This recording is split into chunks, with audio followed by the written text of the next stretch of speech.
सिर्फ तेरे लिए, यीशु तेरे लिए, सिर्फ तेरे लिए, राजा तेरे लिए, सिर्फ तेरे लिए, यीशु तेरे लिए, हम हाथ उठाते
Yes,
तेरे अभिषेक होने तेरे सावन होने तेरी महान अभिषेक पहले ओ रखिया हमारा खंडारे we worship you तेरी आराधना करते हैं पवित्र आत्मा आइए प्रभु आइए यीशु राजा आइए खुदा स्वागत करते हैं हमारे हाथ तेरे लिए उठाते हैं क्योंकि तू महान है तू अति पवित्र है हालेलुया ओ हालेलुया जिक्रिया रमना खंडवरी की शुक्रिया रमना खंडवरी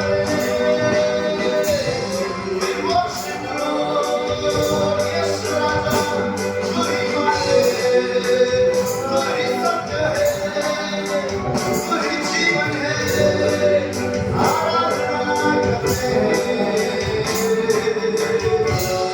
ओ हालेलुया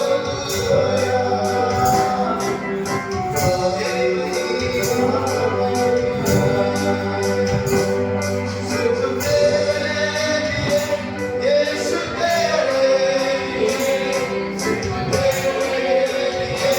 राजा तेरे लिए सिर्फ तेरे लिए यीशु तेरे लिए मैं हाथ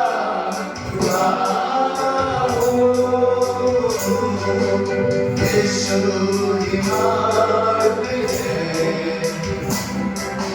यीशु ही सत्य है ओ यीशु ही जीवन है यीशु मेरा प्रभु यीशु मेरा प्रभु यीशु मेरा प्रभु कोई नहीं है आदर के योग्य बस एक तू खुदा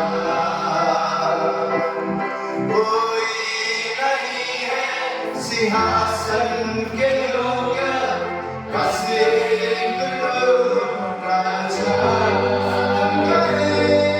कोई नहीं है आदर के योग्य बस एक तू खुदा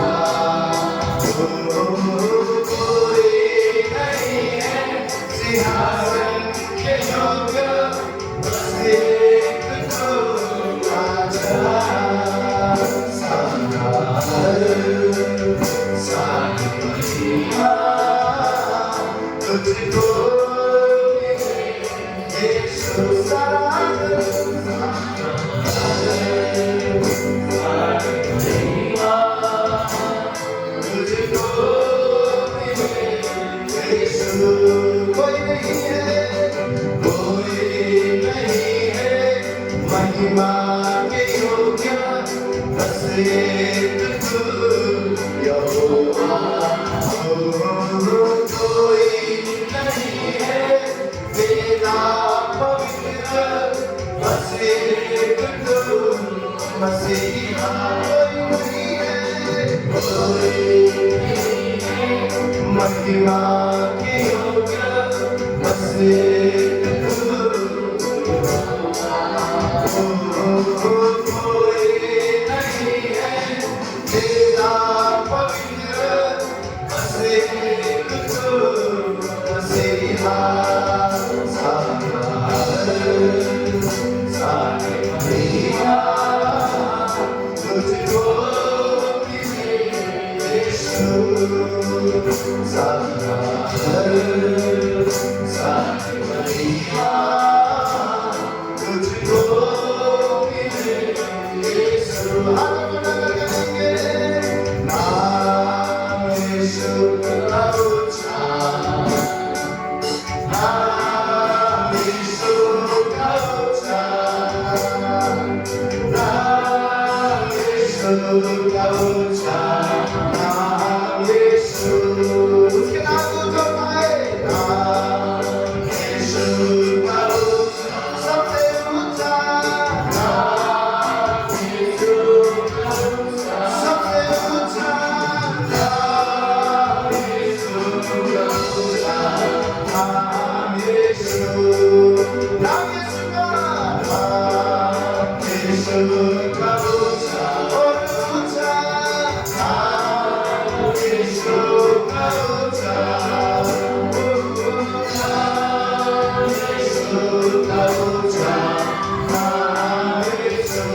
प्रभु में तेरा इंतजार कर रहा हूं।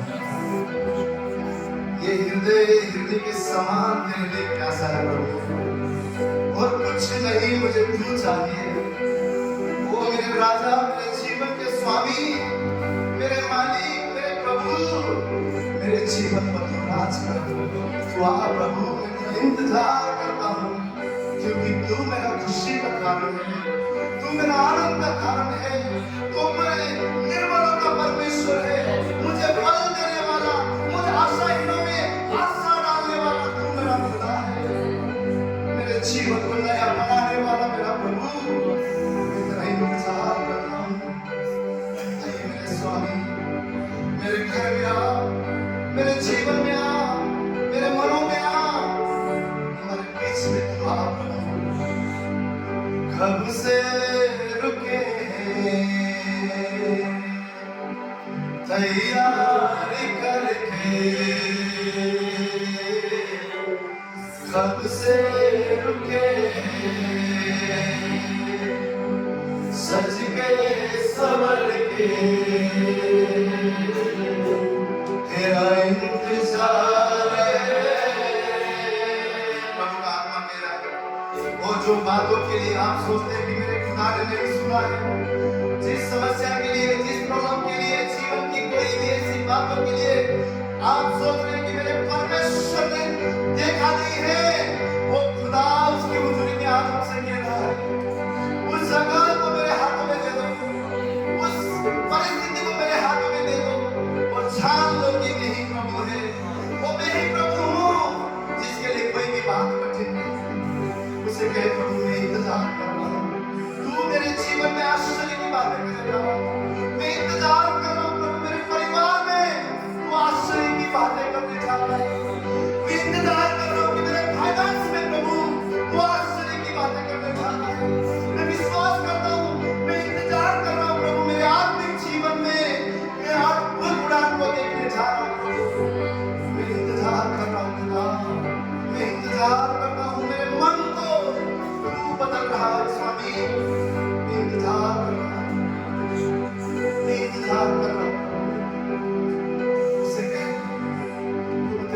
इंतजार है, तेरा इंतजार है प्रभु, तेरा इंतजार है स्वामी।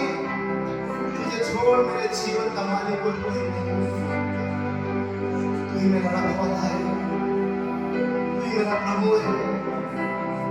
मुझे क्षमा करने वाला, मुझे उठाने वाला परमेश्वर, मुझसे स्नेह करने वाला परमेश्वर है। यहाँ हूँ प्रभु, कब से रुके अपने पिता से तैयारी करके, कब से रुके मनों की सज के सबर के, तेरा इंतजार है यीशु मसीह,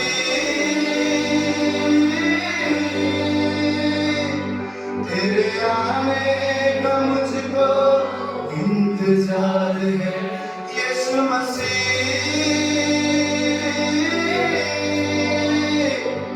तेरे आने का मुझको इंतजार है यीशु मसीह,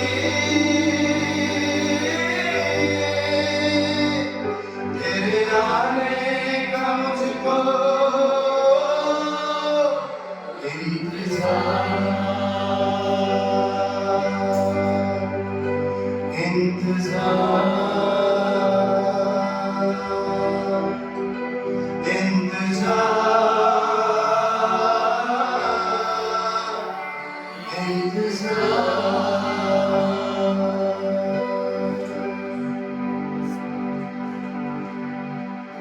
वो हालातों को बदलने वाला परमेश्वर। जहाँ यीशु जाता है वहाँ हालातें बदल जाती हैं। जहाँ यीशु का आगमन होता है वहाँ पत्थर ठीक हो सकते हैं। उसकी उपस्थिति में आंधी थम जाती है, लहरें थम जाती है। उसकी उपस्थिति में समुद्र डूबा जाता है। उसकी उपस्थिति में मरे हुए जी उठते हैं। उसकी हुजूरी में बिगड़े काम बन जाते हैं। उसकी हुजूरी में मरा हुआ जीवन भी जिंदा हो जाता है। बिखरा हुआ जीवन, रात के समान जीवन में भी वो परमेश्वर की उपस्थिति सुंदरता को दिखाती है। जो तेरी हुजूरी चाहिए, तेरी हुजूरी चाहिए प्रभु, तेरी हुजूरी चाहिए।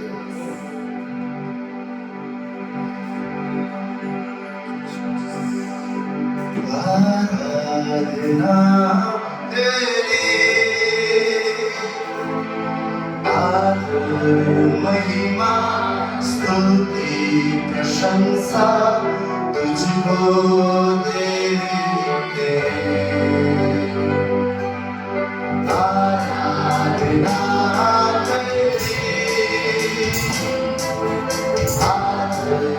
महिमा स्तुति प्रशंसा तुझको देते। अपने आवाज़ों ऊंचा उठाकर गाते हैं तेरा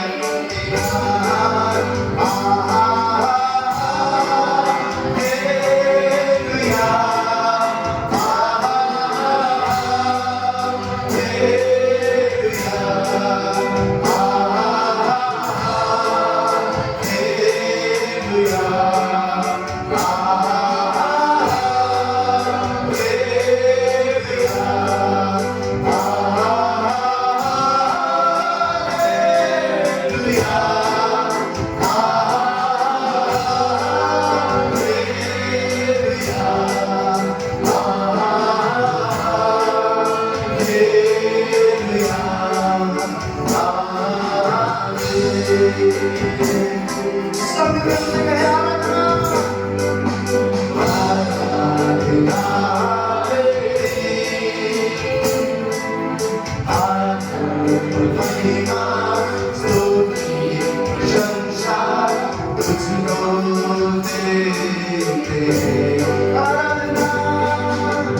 जीवन के हमारे इस नैया को सागर में खोने न देना।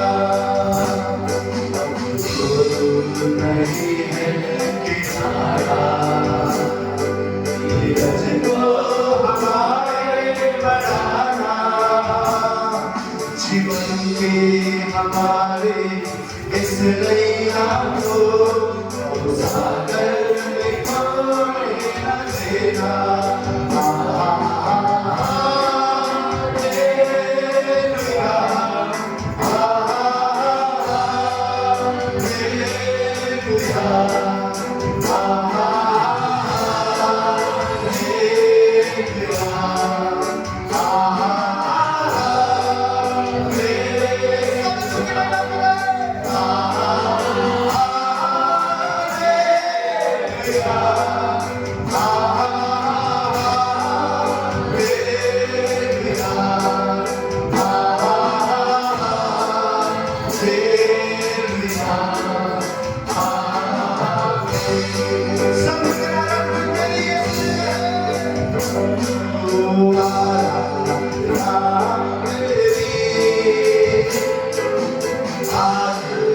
महिमा स्तुति प्रशंसा तुझको दे।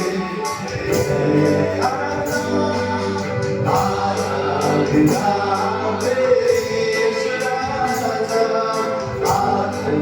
महिमा स्तुति प्रशंसा तुझको दे।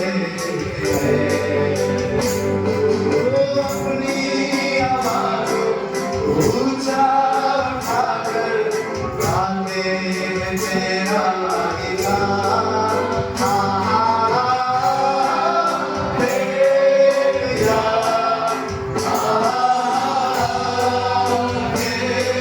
हालेलुया।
परिक्रमा की जरूरत है। हे प्रभु, ताकि तेरे आने तक प्रभु मैं खड़े बने रह सकूं, मैं अपने आप को पवित्र रख सकूं, तेरे आने तक मैं इंतजार कर सकूं। उस प्रतिमान तुम्हारी स्त्री के समान अतिरिक्त तेज को लेकर, अतिरिक्त अभिषेक को लेकर, अतिरिक्त तेरी उपस्थिति को लेकर मैं तेरे लिए इंतजार कर सकूं प्रभु। हे परमेश्वर, मैं तेरा इंतजार कर सकूं, मैं तेरा इंतजार करना चाहता हूं प्रभु। ओह, अतिरिक्त तेल को लेकर प्रभु, अतिरिक्त लेकर प्रभु, जो तूने दिया है उसे बढ़ाकर अतिरिक्त करते हुए प्रभु मैं तेरा इंतजार करना चाहता हूं। सब नाम में गाएंगे।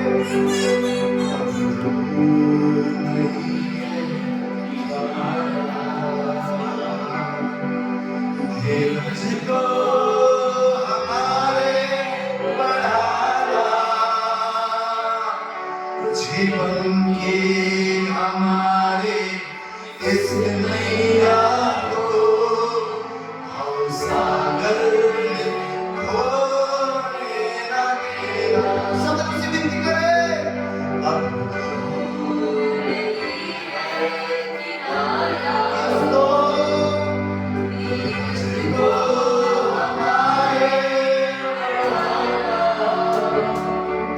जीवन के हमारे इस नैया को हम सागर में खोने न देना।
शैतान को उस कलवरी की क्रूस पर हराया है, वो जो छिंदा है वो आपका और मेरा समर स्थान और बल है। किस बात से ये मन भयभीत हो, जब सेना पर यहोवा हमारा रखवाला पिता हो। तू मेरा समर स्थान, तू मेरा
मेरा उद्धार है, उद्धार मेरा तू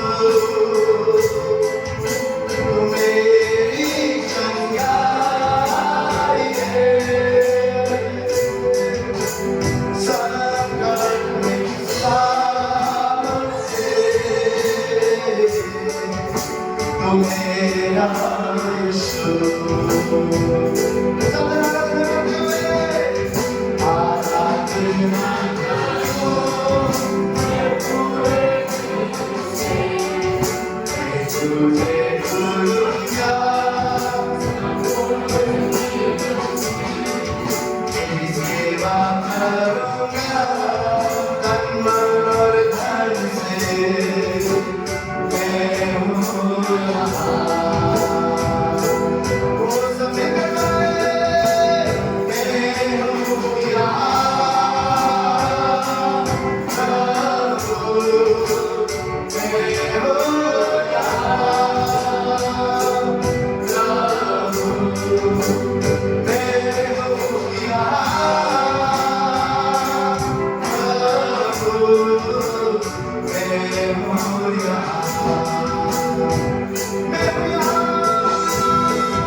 हमारा शरण स्थान और तू ही हमारा बल है,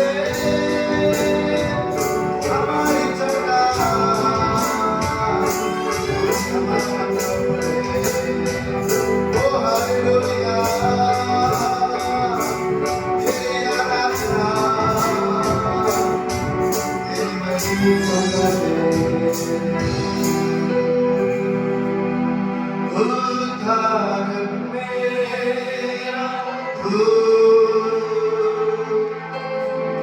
मेरी चंगाई है, संकट में साथ है तू मेरा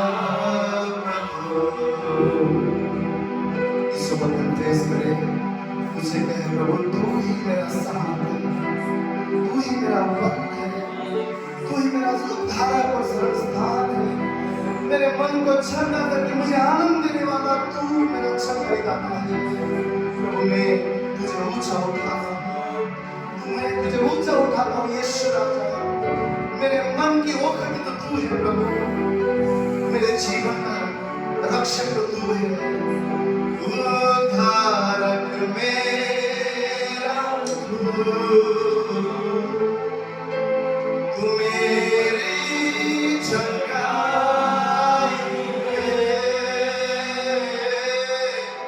संकट में साथ है तू मेरा प्रभु।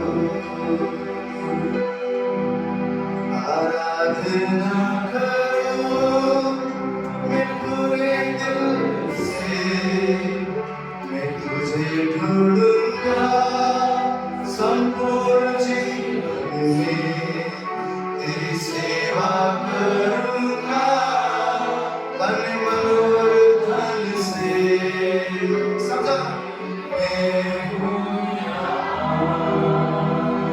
अपने यीशु से कहे, मैं हूँ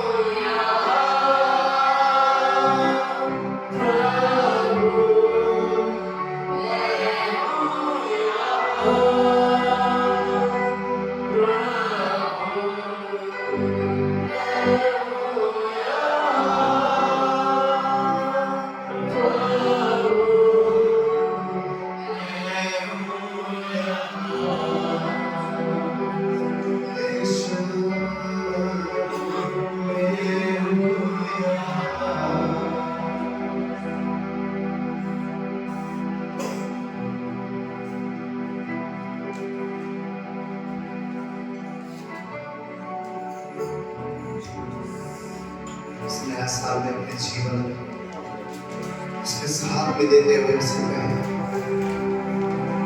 प्रभु तू मेरा समझदार और बलवान, तू अभी सही से मिलने वाला, तू मेरा सहायता, तू मेरा भरोसा है परमेश्वर। सारी समझ के परे तू मुझे शांति देने वाला है। इस जीवन को मैं तेरे लिए अर्पण करता हूँ प्रभु, मेरे परिवार को मैं तेरे लिए अर्पण करता हूँ,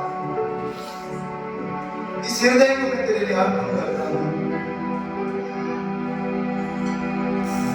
ये साल में तेरे लिए उपयोग हो सकूं खुदा। इस उपवास के दिन में विनती करता हूँ परमेश्वर, तू मेरा जीवन तेरे लिए गवाही बन सके। ये हम सबका प्रार्थना है परमेश्वर, इस जीवन से सदा तेरी महिमा हो, सदा तेरा नाम बाहर आना चाहिए। मैं हूँ यहाँ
सबसे मेरे पीछे कहेंगे पिता,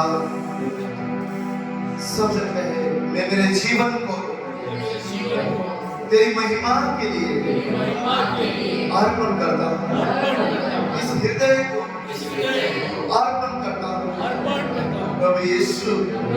ये जीवन मेरा नहीं तेरा है, मेरा सब कुछ तेरा है। मेरे जीवन से, मेरे आशीषों से, मेरे हर एक बातों से, मेरी घराना से तेरी महिमा होने दे, तेरी महिमा होने दे, तेरी महिमा होने दे। मैं जहाँ जाऊँ तेरे लिए जीऊंगा, मैं जहाँ जाऊँ तेरे लिए दौड़ूंगा। मेरा जीवन तेरे लिए अर्पण करता हूँ, अर्पण करता हूँ।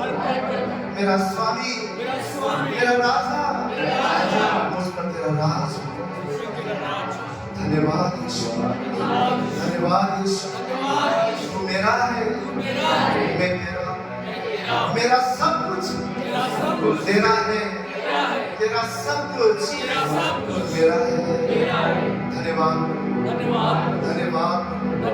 ये जोरदार ताली प्रभु यीशु मसीह की महिमा करते हैं, उसकी प्रशंसा करते हैं।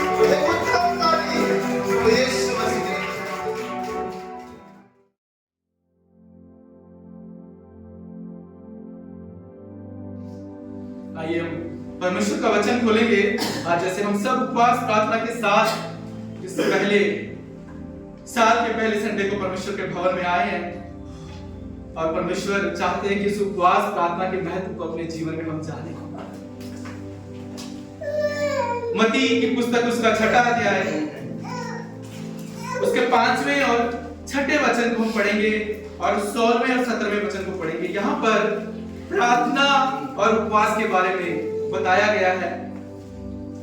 मत्ती की पुस्तक उसका 6वां अध्याय 5वें वचन में यीशु मसीह कहते हैं, जब तू प्रार्थना करे तो कपटियों के समान ना हो, क्योंकि लोगों को दिखाने के लिए आराधनालयों में और सड़कों के मोड़ों पर खड़े होकर प्रार्थना करना उनको अच्छा लगता है।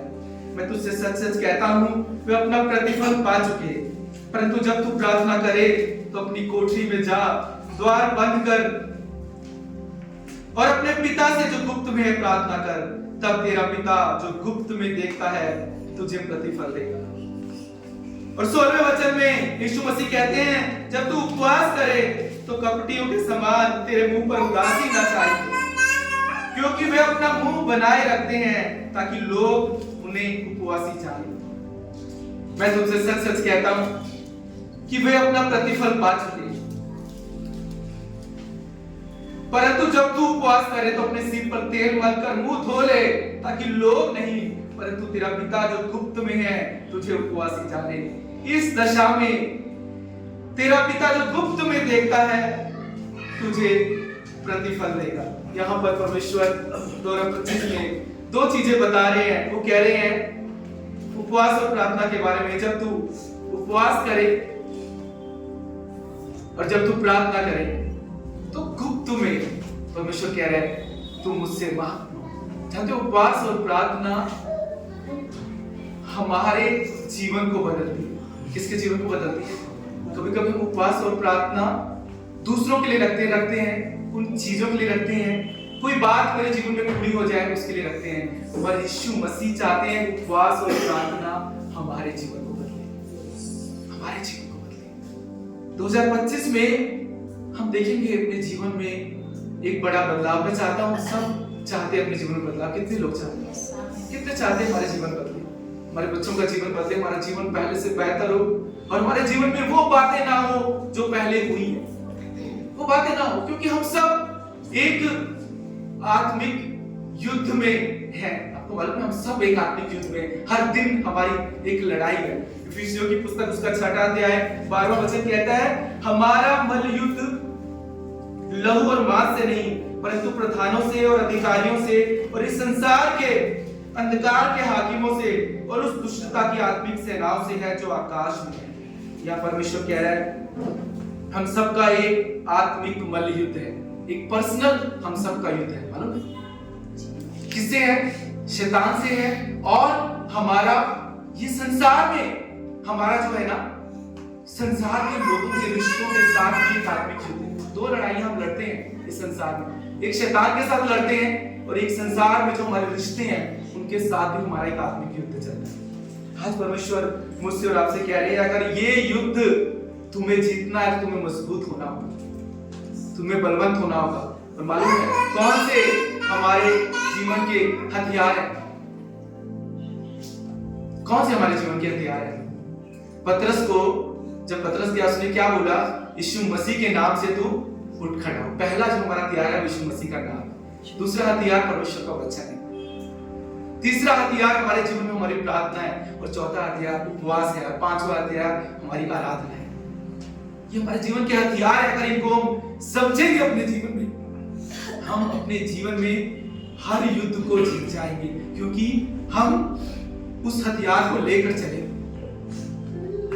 हम सबके जीवन में लड़ाई है। हमारे बच्चों के अगर हम जीवन को देखें, हमारे जीवन को देखें, हर दिन हमारे जीवन में एक आत्मिक युद्ध है, हमारे विचारों का एक आत्मिक युद्ध है। आपको मालूम है इतने विचार आपके अंदर चलते हैं। आप यहाँ बैठे हैं, अभी भी विचार चल रहे हैं, अभी भी आपका कईयों का तो मन अभी भी कहीं बाहर होगा कि कैसी चीजें, हमारे पुराने जीवन की आदतें, उनके विचार हमारे जीवन में से लेयर पे लेयर बनते चले जाते हैं। जानते हो कभी कभी हम परमेश्वर की आवाज को सुन ही नहीं पाते, क्योंकि वो विचार इतने हमारे अंदर आ जाते हैं। हमारे पुराने जीवन की आदतें, उनकी इतनी सारी हमारी सोच होती है, हम एक लेयर, दूसरी लेयर, तीसरी लेयर, चौथी लेयर, ये बनती जाती है। और मालूम है, इसलिए परमेश्वर यीशु मसीह कहते हैं, ये क्या लिखा है बाइबल में, आइए हम खोलेंगे परमेश्वर का वचन। मत्ती की पुस्तक उसका 17वां अध्याय 21वां वचन। यहां पर लिखा है, यह जाति बिना उपवास और प्रार्थना के नहीं निकलती। क्या लिखा है, जोर से पढ़िए।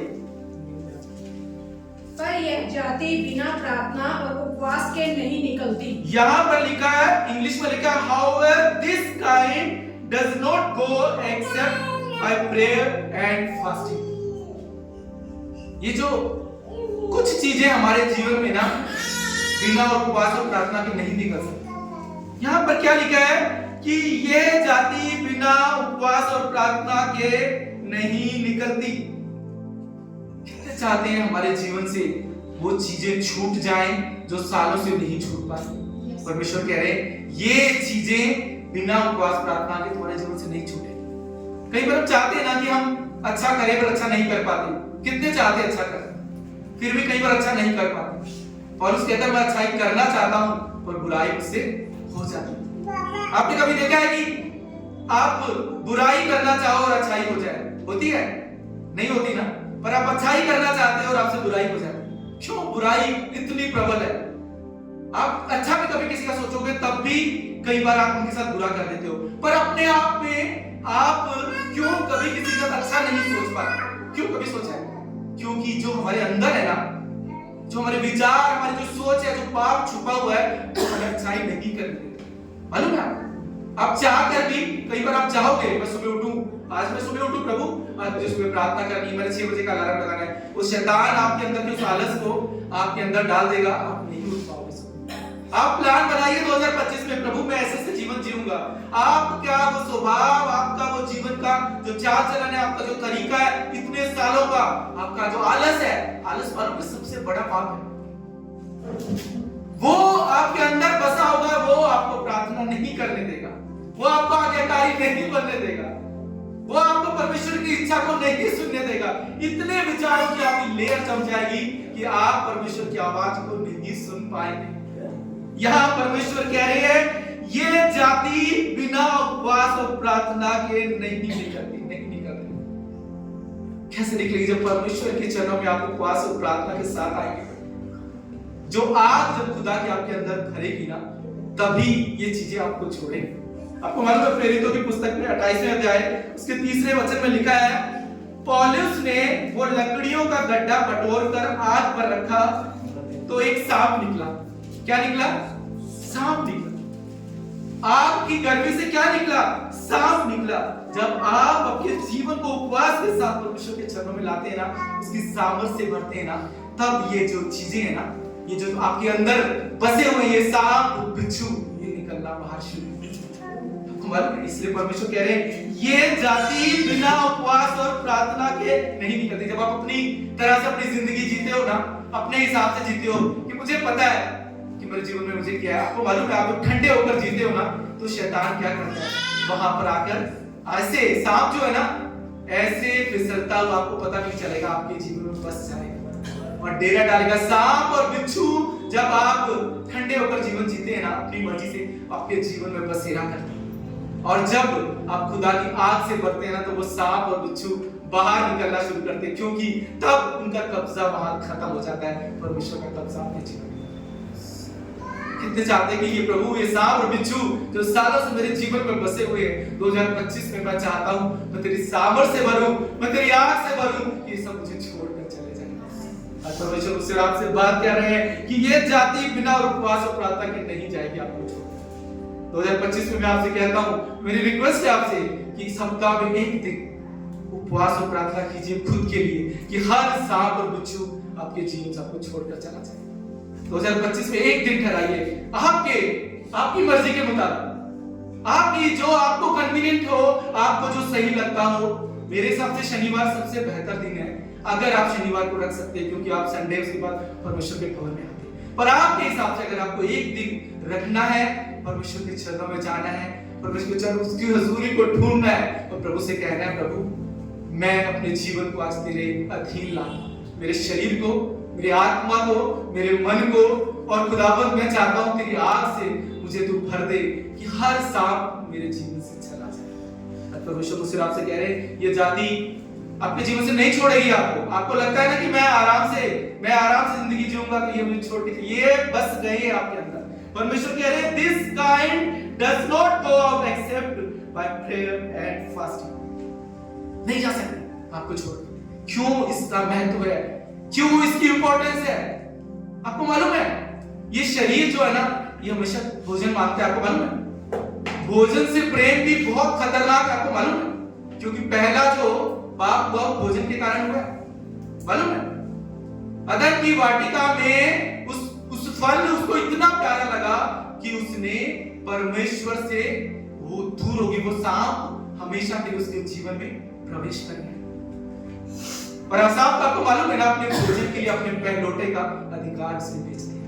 ये भोजन से प्रेम भी बहुत खतरनाक है। अगर ये उपवास प्रार्थना हमारे जीवन को आत्मिक तरीके से आगे बढ़ाती है, पर इसके पीछे बहुत बड़ा रहस्य है क्यों इस शरीर को हमें भोजन से दूर रखना है। क्योंकि बहुत से लोगों को भोजन से बहुत प्यार है, उनके जीवन की प्रायोरिटी है अच्छा भोजन। मालूम है ये भोजन सिर्फ हमारे शरीर की ऊर्जा के लिए है, हमारे शरीर को ताकत देने के लिए, पर कई लोगों को भोजन से इतना प्रेम है कि उस भोजन के लिए वो सब कुछ छोड़ सकते।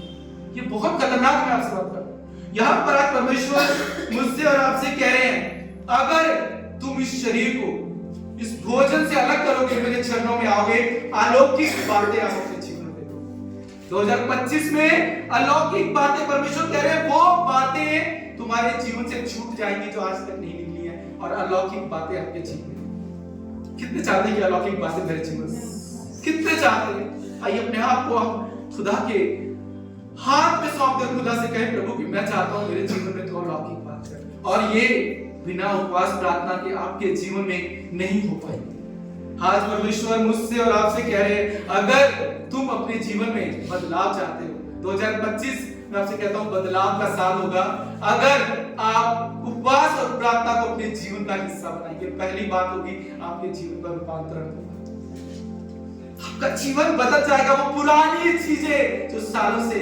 आपकी नहीं छूटी है वो आपको छोड़कर चली जाएगी। और दूसरी बात जानते हैं उपवास और प्रार्थना क्या करती है? आपको व्यर्थ के युद्धों से बचाती है।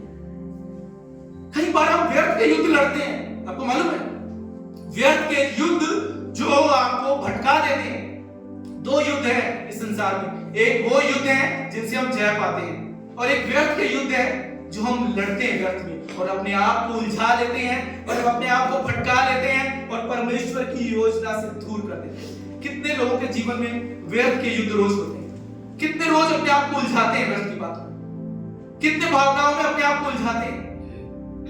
कितने अपने आप को हर दिन कमजोर होने देते हैं? आपको मालूम है व्यर्थ के युद्ध आपके जीवन में आपको कमजोर बनाते हैं, और वो युद्ध जो परमेश्वर लड़ने को कहता है वो युद्ध आपको जय दिलाते हैं।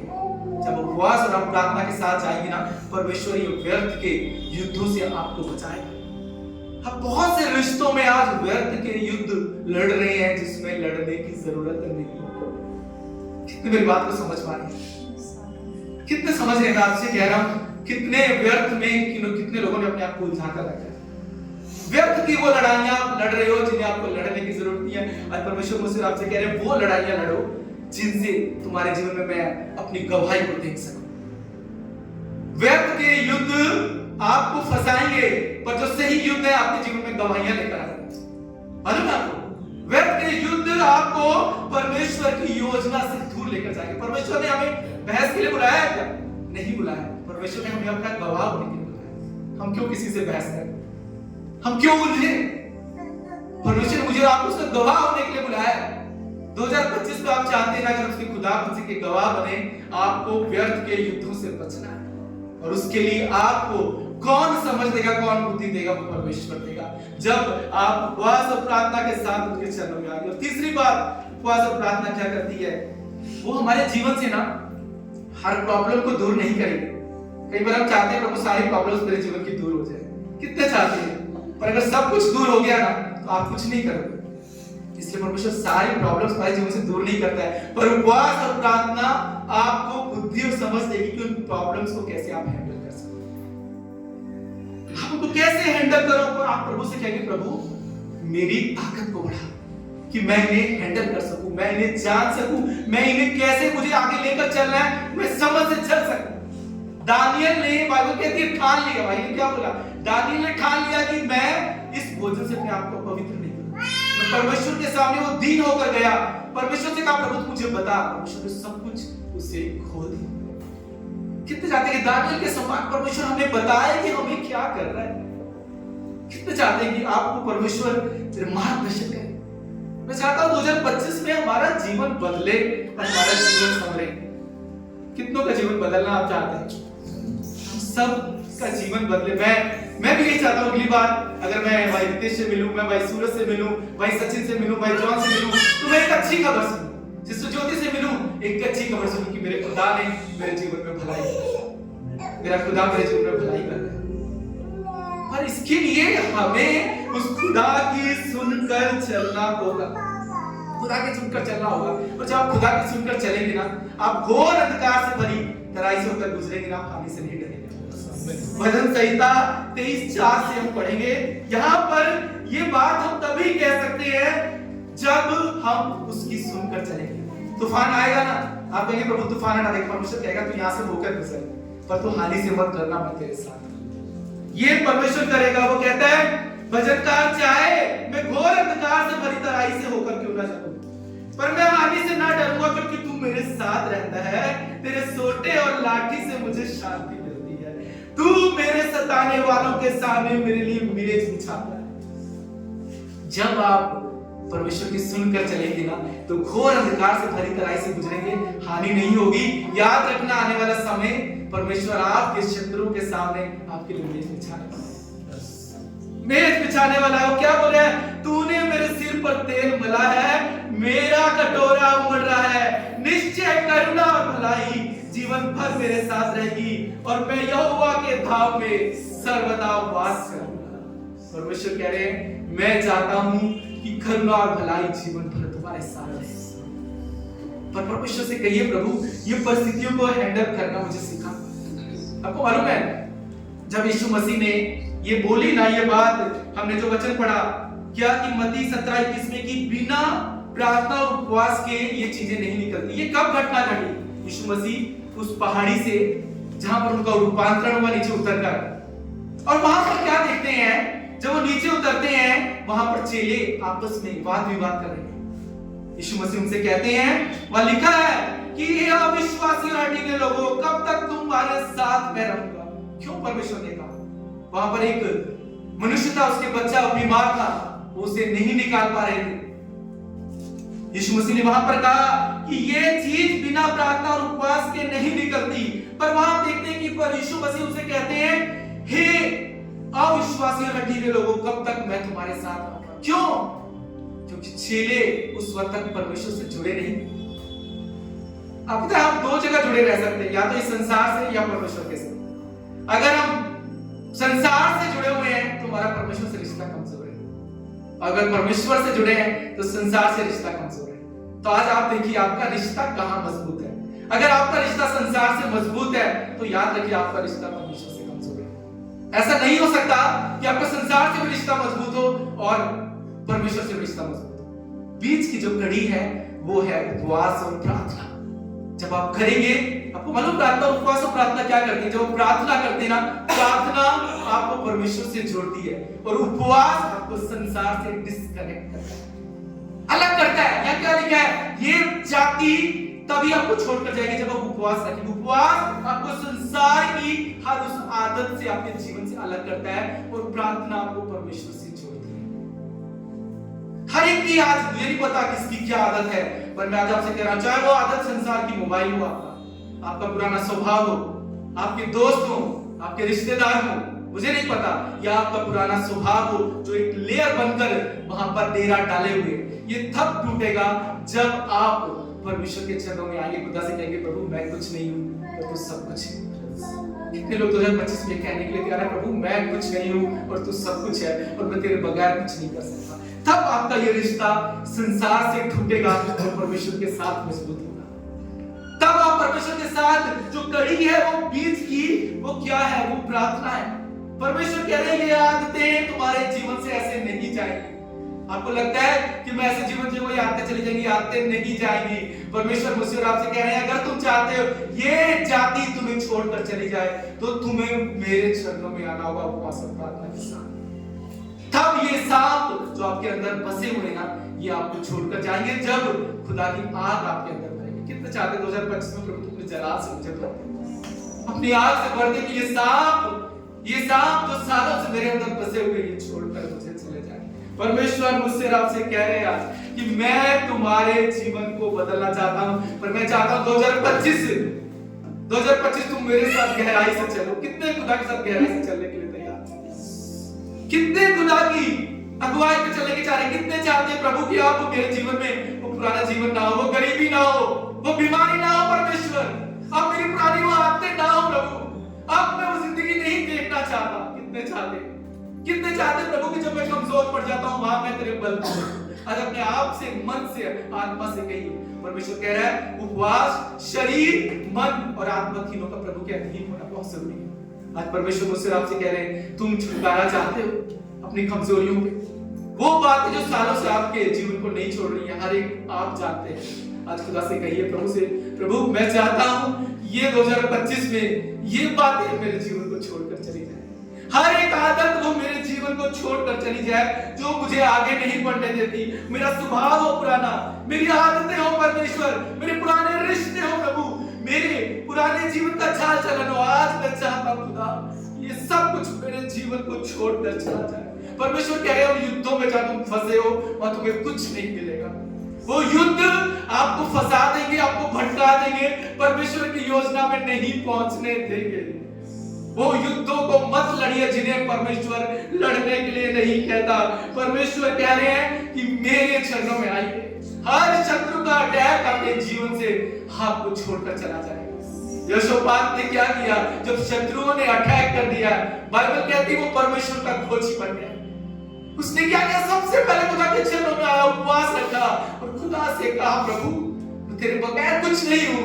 और परमेश्वर ने अपने सेवक के द्वारा उससे बात की और उसने एक अनोखी बात की। उसने युद्ध में क्या किया? सेना के आगे ख्वार को खड़ा कर दिया।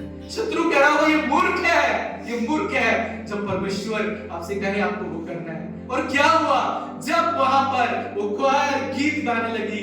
यह हुआ था धन्यवाद वो भला है। बाइबल कहती है शत्रु वहां ढेर हो गए। अलौकिक काम परमेश्वर ने किया जब आप परमेश्वर की सुनकर चलते हैं। ये आराधना जो आप करते हैं आत्मा से, जब खुदा के चरणों में बैठकर आपके युद्धों को आपको जिताएगी। मालूम है आपके युद्धों को जिताएगी। और सच्ची आराधना आपके युद्धों में आपको जय दिलाती है। उसने क्या किया? उपवास और प्रार्थना के साथ खुदा के चरणों में आया, उसे ढूंढने लगा, उसकी महिमा करने लगा। कहिए 2025 प्रभु मेरा महिमा का साल। मैं हर युद्ध अपने जीवन में मैं उन्हें जीतूंगा और मैं व्यर्थ के युद्धों से बचूंगा। व्यर्थ के युद्धों से आपको बचना है। मैं आपसे कह रहा हूं खुदा की योजना में आपको जाना है। और कौन बचेगा? जो खुदा की आवाज को सुनेगा। अगर आपके अपने इतने विचार हैं, आपकी अपनी इतनी बातें हैं अपने जीवन में, आपकी इतनी सोच है, आपकी इतनी अपनी समझ से आपने इतनी लेयर लगा रखी है, अगर वो नहीं टूटेंगी आप परमेश्वर की नहीं सुन सकते। आप नहीं सुन सकते, आप उन परिस्थितियों को हैंडल नहीं कर सकते। इसका एक ही रास्ता है, खुदा से कहे प्रभु मैं यहां हूं, मेरे जीवन 2025 में मैं चाहता हूं हर वो बात जो तेरी ओर से नहीं है मेरे जीवन को छोड़कर चली जाए, ताकि मैं तेरी इच्छा को समझ सकूं, मैं तेरी योजना को समझ सकूं, मैं तेरी अगुवाई में चल सकूं, मैं तेरी इच्छा को जान सकूं। और परमेश्वर कह रहा है अलौकिक बातें तुम्हारे जीवन में करूंगा। अलौकिक बातें। कितने चाहते हैं अलौकिक बातें खुदा की ओर से? कितने चाहते मेरा जीवन परमेश्वर तू बढ़ा? कितने चाहते प्रभु कि मेरा ये जो साल है, आने वाला साल, मैं तेरी भलाई को अपने जीवन में देखूंगा, करुणा और भलाई जीवन भर मेरे साथ रहेगी और मैं परमेश्वर के धाम में सदा बना रहूंगा। कौन ये कह पाएगा जो उसके चरणों में बैठेगा उसकी सुनेगा। 2025 हमारा उसका खोजने का साल होगा। आज अपने आप से वायदा कीजिए, प्रभु 2025 में मैं तुझे खोजूंगा, मैं तेरा आज्ञाकारी बनूंगा, मैं हर सप्ताह अपने आप को तेरे आगे लीन करूंगा, मैं नम्र करूंगा। किसी को बताने के लिए उपवास प्रार्थना नहीं करनी है। परमेश्वर कह रहा है गुप्त में तू जाना और तू करना, कहना प्रभु मैं बदलना चाहता हूं, मैं बदलना चाहता हूं, मैं चाहता हूं प्रभु वो मैं जिंदगी ना जीऊं जो जिंदगी अब तक मैं जीता आया हूं। मेरे हर पुराने स्वभाव को तू तोड़ दे, हर पुरानी चीज को प्रभु, हर बिच्छू सांप, हर जम्स मेरे जीवन का निकल जाए। खुदा मैं चाहता हूं, मैं नया बनना चाहता हूं। परमेश्वर कह रहे 2025 में सब आपको छोड़कर चला जाएगा, सब आपको छोड़कर चला जाएगा अगर आप खुदा के चरणों में अपने आप को सौंपे। कितने सौंपने के लिए तैयार है, कितने उसकी महिमा करने के लिए तैयार है? आइए एक बार फिर उस खुदा की महिमा करेंगे। इस 2025 में खुदा से कहेंगे प्रभु कि तू मेरे जीवन में राज कर। तो चाहता कोयल एक बार फिर ऊपर आ जाए और हम फिर मिलकर परमेश्वर को कहेंगे प्रभु कि मेरे जीवन में तू राज कर और मेरे जीवन से तेरी महिमा हो। मुझे खींचते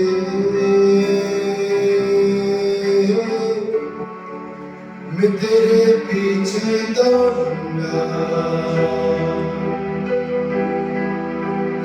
मुझे खींचते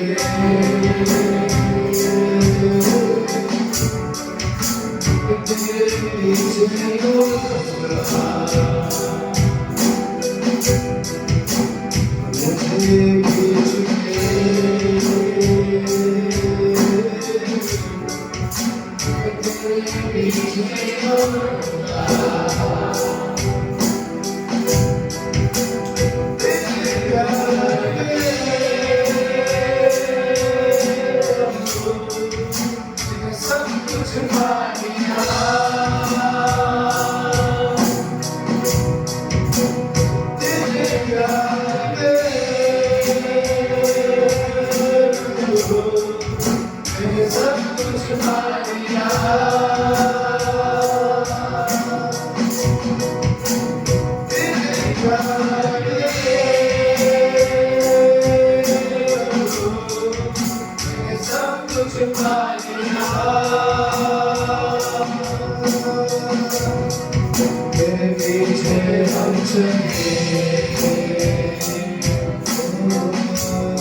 मैं केवल तुझसे प्रेम करूं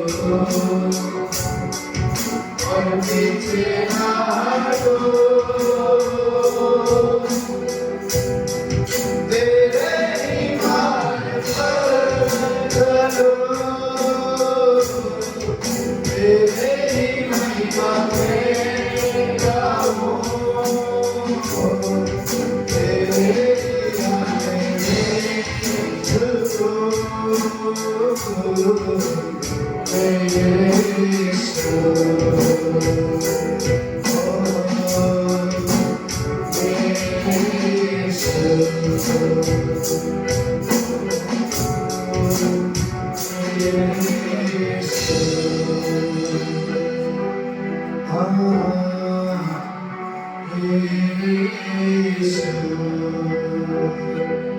तेरे ही मार्ग पर चलूं।